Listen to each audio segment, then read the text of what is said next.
Welcome to our channel. Today we how to install Zoho Books for categorized expenses tied to deductions, full guide step by step clearly.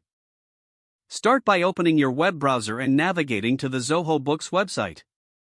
If you don't have an account, click on the sign up button to create one.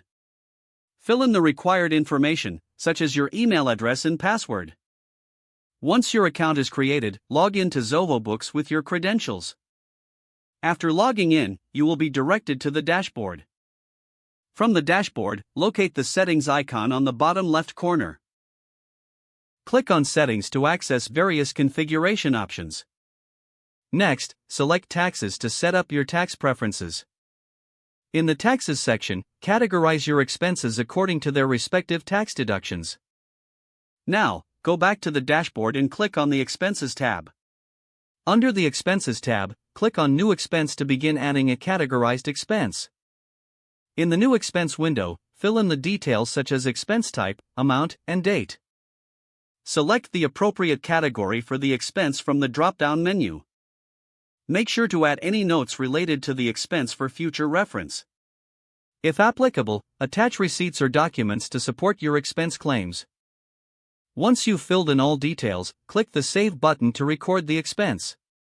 Repeat this process for each expense you want to categorize. To view your categorized expenses, return to the Expenses tab. Use the filter options to view expenses by category or date range.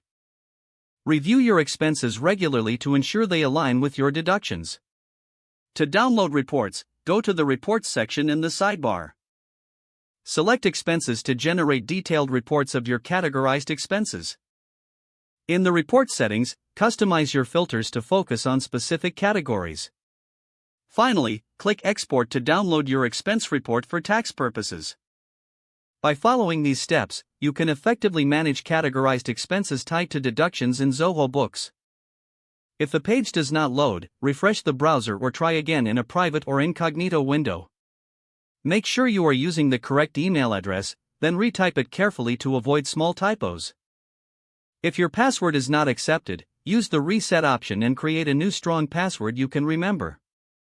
Don't forget to like this video and subscribe to our channel for more step-by-step tech guides.